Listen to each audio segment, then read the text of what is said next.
From what could be the last of the Labour government's golden eggs, a new purpose-built school, the Open Academy in Norwich, finished just in time to avoid the cuts. So let me tell you a little bit more about what £23 million worth of education buys you nowadays. Well, it gets you a school which will hold about 500 people at the moment, but will go up to 900 when full. It enables you to specialise as well. What used to be the failing Heartsease High School is now an academy for environment and also engineering, and highly successful it is as well. Putting on my Kevin MacLeod hat for just a minute, the building is the largest solid timber panel building in the UK. It's based around a circular central structure with the classrooms radiating outwards, and very special it is as well. Well, it's only been open a few weeks, but let's find out what the verdict is. It's half-term. Delighted to say that we're joined by some of the pupils here this evening, including Matthew and Charlotte. Matthew, when you first walked in here for the first day of the new school, what was it like?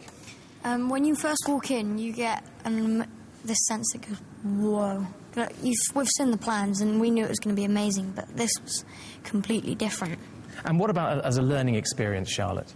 I think the teaching's great here. Because we've got smaller classrooms, you just get one-to-one help, and it's really good for your exams. And facilities as well? Oh, yeah, really impressed by the TV studios and recording studios. Amazing. So it gets the thumbs up from both of you? Yeah, definitely. Charlotte, Matthew, thank you very much indeed for that. Well, the Open Academy, that was one of the lucky ones. Schools elsewhere in the region weren't so lucky. More than 70 had building plans actually scrapped when the Building Schools for the Future programme was axed. In Luton, Stopsley High and Cardinal Newman were both hoping for new building work, but will now have to wait. The government says general school budgets have been protected, but there are still fears of cuts in education.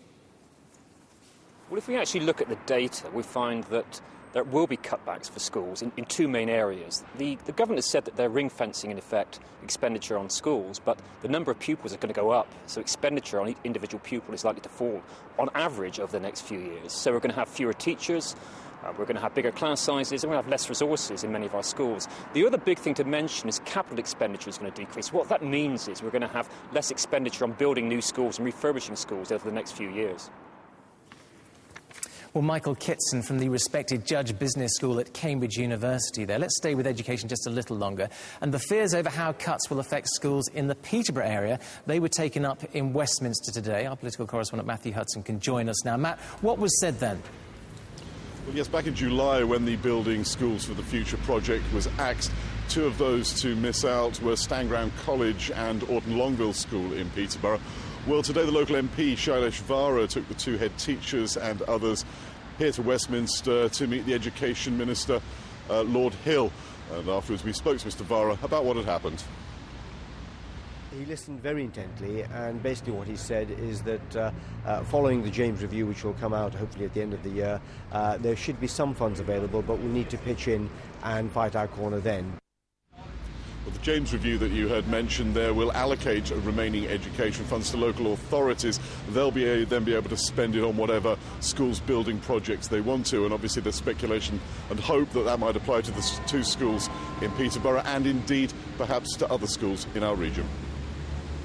Indeed. Matthew Hudson, thank you very much for that. Well, on the same day as the cuts started to bite, there did seem to be some cash still left in the pot, at least for a few transport schemes. Sasha Twining has all the details on that. There are winners, losers and those who are still not sure if they're getting their transport schemes. The South Essex Rapid Transit Guided Bus Scheme has been told to reassess their plans before they can apply for funding again. In Ipswich, they're celebrating. Their £25 million redevelopment got the cash they needed. Includes the improvements of the bus stations, better facilities for walking and for cycling in the town, and we believe that this will complement the growth which we predict in the Ipswich area.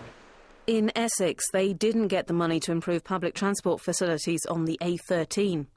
Going further north, we already knew about the A11 Five Ways to Thetford improvement scheme. Then, north of Norwich, the council has been told the North Norwich Distributor Road is worthy of making a bid for funding in the future. In Northamptonshire, their priorities were the A509 Isham Bypass and the A43 Corby Link Road. They've been told to look again at their plans before resubmitting, as has Luton Town Centre. Long-awaited news for those in Dunstable and Kettering. There will be money for a bypass for both towns, but not for at least 5 years. Critics say local authorities are going to be pushed hard. I think what we've seen today is the government trying to sort of maximise the appearance of building roads, of trying to invest in transport, but actually putting onto local authorities a responsibility for funding lots of those and trying to come up with lower cost options. For many tonight, they'll be scrutinising their plans and wondering where they go from here. Sasha Twining, Anglia News. Well, we'll be back with more reaction to today's cuts later in the programme, including our personal finance expert, Michelle Slade, talking about what you can do to prepare for the tough times ahead. That's after more news from your part of the region with Becky.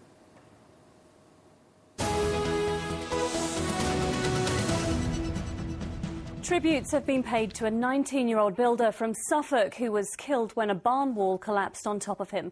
Matthew Skeet died alongside his colleague Kevin Ruffles while working on a barn conversion in Whirlingworth. Friends have been leaving dozens of messages to Matthew on Facebook. They're also planning a memorial cruise from Ipswich to Southend next month in tribute to his love of cars. Tesco say they're not giving up their battle for a supermarket at the former Campbell's factory site in Kings Lynn. Despite council approval for a Sainsbury's store, Tesco are challenging the decision. They've submitted a new planning application and are calling for Sainsbury's plans to be delayed. A final decision will be made in a week's time. Now, last month, the RSPCA asked for your help in saving injured seals. Hundreds of you donated old towels to keep the animals warm at the Wildlife Centre in East Winch in Norfolk. Well, thanks to your efforts, 4 seals have just been released back into the wild, as Ellie Price reports. When these pups arrived at the RSPCA Centre here in East Winch near Kings Lynn, they weighed less than they did when they were born. But a few square meals and lots of TLC later, 4 of them are fighting fit and ready to go back to the wild. They've put on enough weight to brave the winter, 35 kilos. That's about the same as the average 11-year-old weighs. It's a short drive up to the release site near Sutton Bridge, where the seals can swim directly into the wash. Staff at the RSPCA were pleased with just how smoothly it went. When they came in as tiny little pups, they're all undernourished and really, really sick. So they've had antibiotics, they've had a lot of good nutrition, a lot of really good care. And really, they're at peak fitness now, and hopefully they'll make it in the wild. They've had the best we can do for them, and now it's down to them.